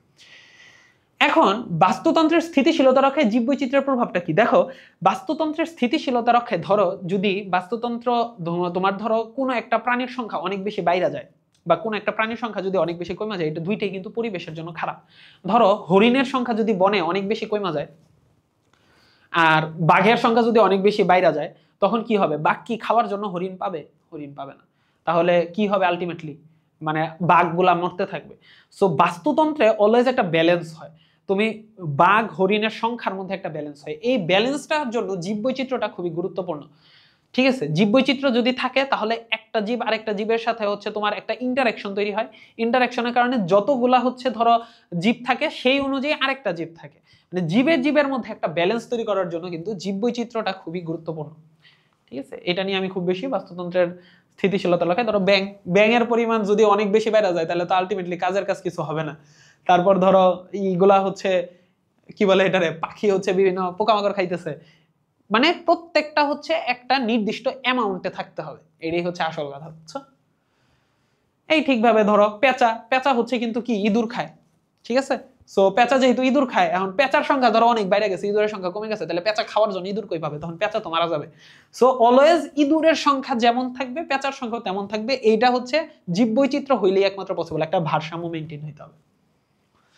আচ্ছা, আরেকটা জিনিস সেটা হচ্ছে এরা কি বলতো, এটা হচ্ছে কাক, এরা হচ্ছে শকুন, এগুলা কি আসলে? এই কাক শকুন এদেরকে আমরা কি ডাকি জানো? এদেরকে আমরা ডাকি ধাঙর। ধাঙর মানে কি হয়? ধাঙর মানে হচ্ছে যেই সব প্রাণী হচ্ছে ময়লা আবর্জনা খায় বাঁচে, ধরো মরা জীবজন্তু, মরা প্রাণী, মরা ধরো নারী ভুড়ি, এগুলা ময়লা জিনিসপাতি খায় যেগুলো বাঁচে সেগুলাকে বলে তোমার ধাঙর। কাক শকুন এরা কিন্তু হচ্ছে ধরো মৃত জীবজন্তু, ধরো রাস্তাঘাটে একটা মরা বিড়াল পড়ে রয়েছে, কাক আইসা দেখবা সেগুলা ঠুকরায় ঠুকরায় খাইতেছে, বা শকুন আইসা সেগুলা ঠুকরায় ঠুকরায় খাবে। সো এরা হচ্ছে পরিবেশকে পরিচ্ছন্ন রাখতে কিন্তু সাহায্য করে, পরিবেশে যত ময়লা আবর্জনা আছে না এগুলাকে এরা হচ্ছে নিজেরা খায়া সেগুলাকে পরিষ্কার করে ফেলে। সো এদেরকে হচ্ছে তুমি ন্যাচারাল ক্লিনারও বলতে পারো। এটাকে আমরা নর্মালি বলি ধাঙর, স্ক্যাভেঞ্জার, ঠিক আছে? কাক শকুন। আচ্ছা, এখন একটা টপিক তোমাদের বইয়ে আছে, বিভিন্ন জীবের মধ্যে মিথস্ক্রিয়া, আন্তঃনির্ভরশীলতা, পরিবেশের ভারসাম্যতা। মিথস্ক্রিয়া মানে কি? মিথস্ক্রিয়া মানে হচ্ছে দুইটা জীবের মধ্যে আন্তঃসম্পর্ক, দুইটা জীব মানে উদ্ভিদ প্রাণী বা প্রাণীর সাথে প্রাণীর, তাদের মধ্যে যে সম্পর্কটা বিরাজমান, এই সম্পর্কটাকে আমরা বলি মিথস্ক্রিয়া। সম্পর্কটা ভাইয়া দুই ধরনের হইতে পারে। সম্পর্কটা কয় ধরনের হইতে পারে ভাই? সম্পর্কটা হইতে পারে দুই ধরনের। ধনাত্মক হইতে পারে, ধনাত্মক আন্তঃক্রিয়া বলতে পারি। একটা সম্পর্ক হচ্ছে ধনাত্মক আন্তঃক্রিয়া, মানে এটা হচ্ছে ভালো সম্পর্ক। ভালো সম্পর্ক থাকলে ধরো দুইটা জীবের মধ্যে ভালো সম্পর্ক, তোমার কিছু বন্ধু বান্ধবের সাথে তোমার অনেক ভালো সম্পর্ক, না খাতির মিল মহব্বত, এইগুলো হচ্ছে ওদের সাথে হচ্ছে তোমার ধনাত্মক আন্তঃক্রিয়া বিদ্যমান, বুঝছো? ওদের সাথে হচ্ছে ধনাত্মক আন্তঃক্রিয়া বিদ্যমান। আর কিছু বন্ধু বান্ধবরা তুমি দুই, বন্ধু বান্ধব না, ধরো কিছু মানুষের তুমি দুই চোখে দেখতে পারো না, মানে ওদেরকে দেখলে মনে হয় ওদেরকে দেখে একটা ঘুষি মারি, মানে একদম মুখ টুক আলোয় ফেলাই। তো এগুলা হচ্ছে ঋণাত্মক আন্তঃক্রিয়া। এগুলা কি? ওদের সাথে হচ্ছে তোমার ঋণাত্মক আন্তঃক্রিয়া, মানে ওদের সাথে তোমার জমে না খুব একটা, এটা হচ্ছে ঋণাত্মক আন্তঃক্রিয়া। ঠিক একইভাবে প্রাণী দেহের মধ্যেও জীব আর মানে উদ্ভিদ প্রাণী এদের মধ্যেও পারস্পরিক কিছু সম্পর্ক হয়। কিছু সম্পর্ক ভালো, ভালো সম্পর্কগুলোকে বলি ধনাত্মক আন্তঃক্রিয়া, আর যেগুলো একটু খারাপ সম্পর্ক সেগুলোকে বলি ঋণাত্মক আন্তঃক্রিয়া। আসলে এগুলো সম্পর্কে একটু জানি। ধনাত্মক আন্তঃক্রিয়া দুই ধরনের হয়, মিউচুয়ালিজম আর হচ্ছে কমেন্সালিজম। মিউচুয়ালিজম কেমন? মিউচুয়ালিজম হচ্ছে এই মিউচুয়ালিজমে দুটি প্রাণী পরস্পর মিউচুয়াল মানে কি? মিউচুয়াল মানে হচ্ছে উভমুখিতায়, একজন আরেকজনের উপর নির্ভরশীল। দুইটা প্রাণী পরস্পর উপকৃত হয়। মিউচুয়ালিজমে দুইটা প্রাণী একজন আরেকজনের পরস্পর উপকৃত হয়।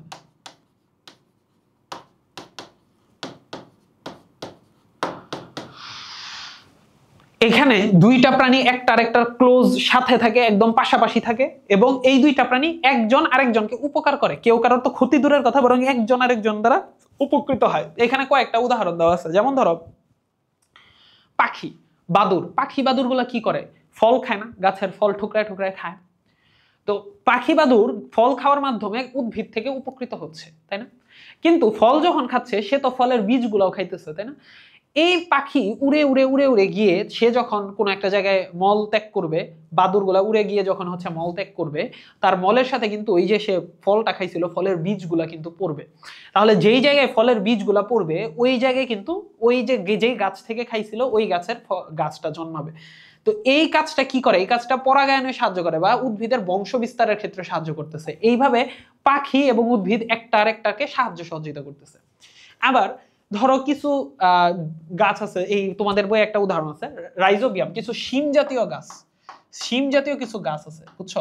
এই শিম জাতীয় গাছের মূল শিকড়, যেটা মাটির নিচে শিকড় থাকে, এই শিকড়ের মধ্যে তোমার রাইজোবিয়াম নামক এক ধরনের ব্যাকটেরিয়া থাকে।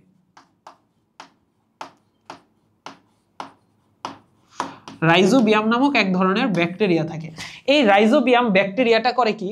সে হচ্ছে বাতাস থেকে যে নাইট্রোজেন আছে না, বাতাস থেকে নাইট্রোজেন, এই রাইজোবিয়ামগুলো এই যে এখানে গোল্লা গোল্লা আর কিছু নোডিউল থাকে, মূলের মধ্যে কিছু মানে গোল্লা গোল্লা জিনিস থাকে, এগুলোকে বলে নোডিউল, সিমেন্ট নোডিউল। রাইজোবিয়াম ব্যাকটেরিয়াটা করে কি? বাতাসের মধ্যে কি নাইট্রোজেন আছে না প্রচুর পরিমাণে, এই নাইট্রোজেনটা রাইজোবিয়াম ব্যাকটেরিয়া উদ্ভিদের শিকড়ের এই মূলের যে নোডিউলগুলো আছে সেইখানে আইনা সে জমা করে। এই নাইট্রোজেনকে উদ্ভিদের বৃদ্ধির জন্য কিন্তু খুবই খুবই দরকার, এই সিম জাতীয় গাছের বড় হওয়ার জন্য অনেক দরকার। বিনিময়ে রাইজোবিয়াম ব্যাকটেরিয়া এই সিম জাতীয় গাছ থেকে পুষ্টি পদার্থ পায়।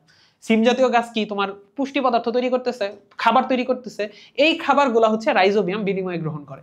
তাহলে কি রাইজোবিয়ামও এই গাছকে হচ্ছে কিছু উপকার করতেছে, আবার গাছও রাইজোবিয়াম ব্যাকটেরিয়াকে কিছু উপকার বিনিময়ে দিচ্ছে, একজন আরেকজনকে সহযোগিতা করতেছে। এই জিনিসটাই হচ্ছে মিউচুয়ালিজম। আচ্ছা, এরপরে আসো কমেন্সালিজম। কমেন্সালিজম জিনিসটা মানে কি? কমেন্সালিজম জিনিসটা মানে হচ্ছে একজন উপকৃত হয়, একজন উপকৃত হয়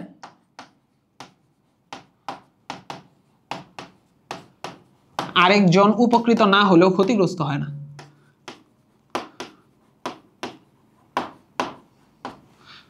আরেকজন উপকৃত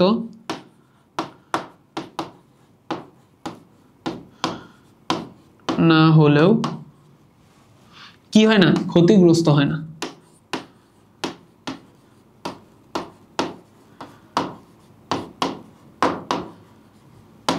ওই যে মানুষ বলে না যে আমি তোর উপকার করতে না পারলেও ক্ষতি করবো না, এরকম। তো জিনিসটা হচ্ছে কিরকম আমি বলি, ধরো আমি অনেক বড় লোক, বুঝছো, আমার কাছে কোটি কোটি টাকা আছে, 5 কোটি টাকা আছে, আমি ধরলাম 5 কোটি টাকা আছে, আর তোমার কাছে ধরো কোনো টাকাই নেই। কারণ আমি 5 কোটি টাকা থেকে তোমার 10 টাকা দিলাম, আমার টাকা কি কমবে? কমবে না। তাহলে আমি তোমার 10 টাকা দিলাম, 10 টাকা দিয়ে তোমার উপকার হয়েছে, কিন্তু আমার কোনো ক্ষতি হয় নাই। এই জিনিসটাই হচ্ছে এক ধরনের কমেন্সালিজম, মানে একজন এখানে উপকৃত হয়েছে, আরেকজন কোনো ক্ষতিগ্রস্ত হয় নাই। সে উপকার পায় নাই, আমি কিন্তু তোমার থেকে কোনো উপকার পাই নাই, আমি শুধু তোমারে দিছি, কিন্তু আমার কোনো ক্ষতিও হয় নাই। এই জিনিসটাই হচ্ছে কমেন্সালিজম। ঠিক যেমন তোমাদের বই উদাহরণ আছে পরাশ্রয়ী এক ধরনের উদ্ভিদ।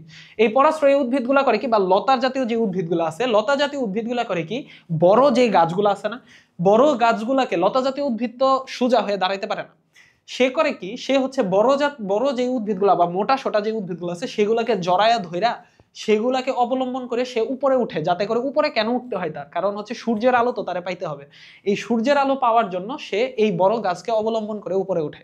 সে কিন্তু জাস্ট ওই সূর্যের আলো পাওয়ার জন্য এটাকে ধইরা উপরে উঠতেছে, এতে করে সে কিন্তু বড় গাছ থেকে কোনো পুষ্টিও শোষণ করতেছে না, কোনো ক্ষতিও করতেছে না।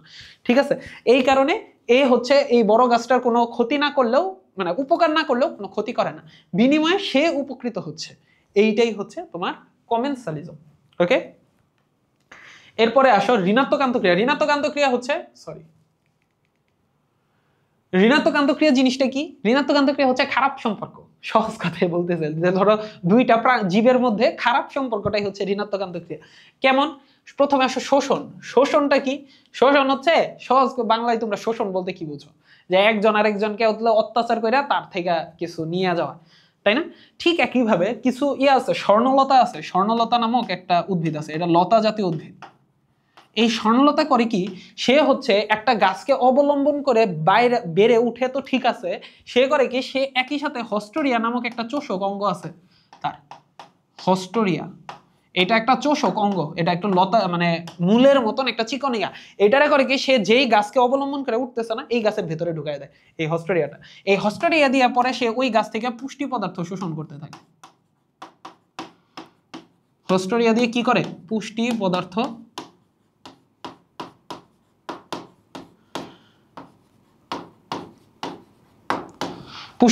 শোষণ করে। হস্টোরিয়া দিয়ে কি করে? উদ্ভিদের ভেতর থেকে পুষ্টি পদার্থটা টানতে থাকে। এইভাবে কি হয়, এই স্বর্ণলতা তো উপকৃত হইতেছে, কিন্তু যেই গাছের হচ্ছে পুষ্টি নিতেছে এই গাছের তো 12টা বাজতেছে, কারণ পুষ্টি পদার্থ সে তো বানাইতেছে শুধু তার একার জন্য, সে তো স্বর্ণলতা থেকে কোনো উপকার পাইতেছে না। এই কারণে এইটাকে বলা হয় শোষণ বা এক্সপ্লয়টেশন। তারপরে আসো প্রতিযোগিতা। প্রতিযোগিতা জিনিসটা এটা সহজ একটা জিনিস। প্রতিযোগিতা জিনিস হচ্ছে, ধরো একটা জায়গার মধ্যে, এটা আমি তোমাদের ইয়াতে বংশগতি বিবর্তন চ্যাপ্টারেও পড়াইছি, বিবর্তনের মধ্যেও। প্রতিযোগিতা জিনিসটা হচ্ছে, ধরো একটা জায়গার মধ্যে 3টা বাঘ আছে আর হচ্ছে 5টা হরিণ আছে, তাহলে কি বাঘগুলা একটা আরেকটার সাথে ফাইট করবে না হরিণকে খাওয়ার জন্য? এই জিনিসটাই হচ্ছে প্রতিযোগিতা। প্রতিযোগিতাটা হচ্ছে জীবের মধ্যে, দেখো বাঘে বাঘের লড়াই লেগে গেছে। আবার ধরো মানুষ ভাইয়ে ভাইয়ে অনেক সময় জমি নিয়ে ঝগড়া লাগে না, এটাও এক ধরনের প্রতিযোগিতা, বুঝছো? মানে দুই আপন ভাই হচ্ছে জমি নিয়ে ঝগড়া লাগাই দিছে, এই জিনিসটাও কি প্রতিযোগিতা।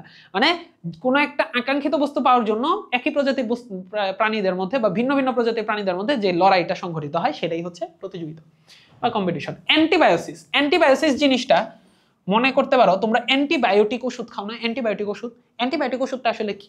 অ্যান্টিবায়োসিস জিনিসটা বলতে পারো যে জীবদেহ থেকে কিছু রাসায়নিক পদার্থ বের হয়, বুঝছো? জীবদেহ থেকে নিঃসৃত, জীবদেহ থেকে কিছু রাসায়নিক পদার্থ বের হয়, নিঃসৃত হয়, নিঃসৃত রাসায়নিক পদার্থ, যা অন্য জীবকে মানে হয় সে মেরে ফেলবে বা তার বৃদ্ধিকে বাধাগ্রস্ত করবে, যা অন্য জীবকে মেরে ফেলে বা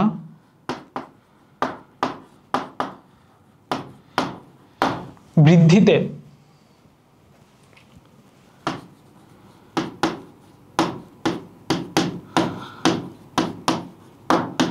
কি করে? বাধা দেয়। তার মানে এই অ্যান্টিবায়োসিস জিনিসটা হচ্ছে, ধরো এইটার একটা উদাহরণ দিই। ধরো পেনিসিলিয়াম নামক এক ধরনের ছত্রাক আছে, বুঝছো? তোমাদের বই এই উদাহরণটা দেওয়া আছে, পেনিসিলিয়াম। এই পেনিসিলিয়ামের যে ছত্রাকটা আছে, এই ছত্রাক থেকে তোমার পেনিসিলিন নামক এক ধরনের রাসায়নিক পদার্থ বের হয়, পেনিসিলিন। এই পেনিসিলিন কিন্তু আমরা সারা দুনিয়ায় বহুল ব্যবহৃত, পেনিসিলিন, এই পেনিসিলিনটা কিন্তু সারা দুনিয়ায় বহুল ব্যবহৃত একটা অ্যান্টিবায়োটিক ওষুধ। এই ওষুধটা করে কি, সে ব্যাকটেরিয়া, এই পেনিসিলিয়াম নামক ছত্রাক থেকে বের হয়। এই পেনিসিলিনটা যদি আমাদের দেহে কোনো ব্যাকটেরিয়ার আক্রমণ হয়, আমরা যদি পেনিসিলিনটা গ্রহণ করি, এই পেনিসিলিনটা ওই ব্যাকটেরিয়াকে হয় মেরে ফেলে, নয়তো হচ্ছে ওই ব্যাকটেরিয়ার বৃদ্ধিকে সে বাধা দেয়, ওই ব্যাকটেরিয়াকে আর বৃদ্ধি পাইতে দেয় না, আর তার বংশ বিস্তার করতে দেয় না। এই কাজগুলাই হচ্ছে তোমার অ্যান্টিবায়োসিস। এই যে সম্পর্কটা, এটাকেই বলি আমরা অ্যান্টিবায়োসিস, যে জীবদেহ থেকে কোনো একটা রাসায়নিক পদার্থের কারণে যখন অন্য আরেকটা জীব মারা যাবে বা হচ্ছে তার বংশ বিস্তার বাধাগ্রস্ত হবে, সেটাকেই আমরা বলি তোমার অ্যান্টিবায়োসিস। ওই যে অ্যান্টিবায়োটিক ওষুধ তোমরা খাও না, ওই অ্যান্টিবায়োটিক ওষুধের মধ্যে আসলে এই অ্যান্টিবায়োসিস মূলনীতিটাই ইউজ করা হয়। আচ্ছা, আলেকজান্ডার ফ্লেমিং পেনিসিলিন আবিষ্কার করছে, এটা তোমরা তো জানোই। আর পরিবেশ সংরক্ষণের গুরুত্ব, এটা আসলে আমার পড়ানোর খুব একটা দরকার নেই, এটা তোমরা সবাই জানো। পরিবেশ সংরক্ষণের গুরুত্বগুলো হচ্ছে, পরিবেশের মধ্যে থেকে কি মানুষ তার মৌলিক চাহিদাগুলো পূরণ করে রাখে। তো মৌলিক চাহিদা যদি পূরণ করে, পরিবেশ যদি আমি ঠিক রাখতে না পারি, তাহলে তো হচ্ছে পরিবেশের থাকবে না। আবার পরিবেশ ক্ষতিগ্রস্ত হলে বৃষ্টিপাতের হার কমে যাবে, কারণ তুমি গাছপালা যদি হচ্ছে বনাঞ্চলগুলো ধ্বংস করে ফেলো, গাছ নাই, গাছপালা যখন কম হয় তখন কি বৃষ্টি কম হয় কিন্তু। আবার ধরো গ্রিন হাউস গ্যাসের পরিমাণ যদি বেড়ে যায়, তাহলে কি বিশ্বে বৈশ্বিক উষ্ণতা হয়, তাপমাত্রা বেড়ে যাবে। তাপমাত্রা বেড়ে গেলে আমাদের যে বিভিন্ন ধরনের রোগবালাই তৈরি হবে, রোগবালাই সৃষ্টি হবে, গাছ ঠিক মতো বাঁচতে পারবে না, প্রাণীর বৈচিত্র্য হারায় যাবে। তারপর তোমার সমুদ্রের পানির উচ্চতা বাড়বে, জলোচ্ছ্বাস দেখা দিবে, ঘূর্ণিঝড় দেখা দিবে। আর পরিবেশ সুরক্ষিত থাকলে এগুলা থেকে রেহাই পাওয়া যাবে। ঠিক আছে, বেশি বেশি গাছ লাগাইতে হবে। বিদ্যুৎ কেন্দ্র, এখানে তোমার এইটার প্রতিকার কি কি হবে সেগুলা, যে বর্জ্য পদার্থগুলো সুষ্ঠু ব্যবস্থাপনা করতে হবে, বেশি বেশি গাছ লাগাইতে হবে। বিদ্যুৎ কেন্দ্রের ক্ষেত্রে আমাদের যত আমরা প্রাকৃতিক রিসোর্স আছে, প্রাকৃতিক রিসোর্স ইউজ করে আমরা বিদ্যুৎ, গ্যাস এগুলা কিন্তু তৈরি করতে পারি। ওকে, কার্বন ডাইঅক্সাইড, মিথেন, এইগুলা গ্রিন হাউস গ্যাসের উৎপাদন কিন্তু হ্রাস করতে হবে। আমাদের যে অটোমোবাইল গুলো আছে, গাড়ি চালাই, যে গাড়ি থেকে কিন্তু প্রচুর পরিমাণে carbon dioxide gas, methane, carbon monoxide gas এগুলো বের হয়। তো গাড়িগুলোকে আরো বেশি মনিটরিং করতে হবে। এই মোটামুটি নদী খনন করা, এই মোটামুটি হচ্ছে তোমাদের চ্যাপ্টার আমি চেষ্টা করছি একদম পুরোপুরি শেষ করে দেওয়ার। যেই ইম্পর্টেন্ট জিনিসগুলো, জায়গাগুলো থেকে তোমাদের সৃজনশীল কোয়েশ্চেনগুলো মেইনলি আসে, ওই জায়গাগুলো আমি একদম ক্লিয়ার করে দেওয়ার চেষ্টা করছি। ইভেন তোমাদের যে জ্ঞানমূলক অনুধাবন, আশা করি এই ক্লাসের পর, মানে এই ক্লাসটা যদি তোমরা মনোযোগ দিয়ে করে থাকো, আমি এতটুকু ইনশাল্লাহ গ্যারান্টি দিতে পারি যে তোমার জ্ঞান, অনুধাবন, প্রয়োগ, উচ্চতর দক্ষতা এগুলো থেকেই আসবে। ঠিক আছে, আমি যা যা বলছি এগুলো যদি ভালো করে লিখে আসতে পারো, ইনশাল্লাহ একটা ভালো মার্কস পাবে। সো আজকে এই পর্যন্তই, দেখা হবে পরবর্তীতে আবার কোনো একটা ভিডিওতে। আসসালামু আলাইকুম, সবাই ভালো থাকো।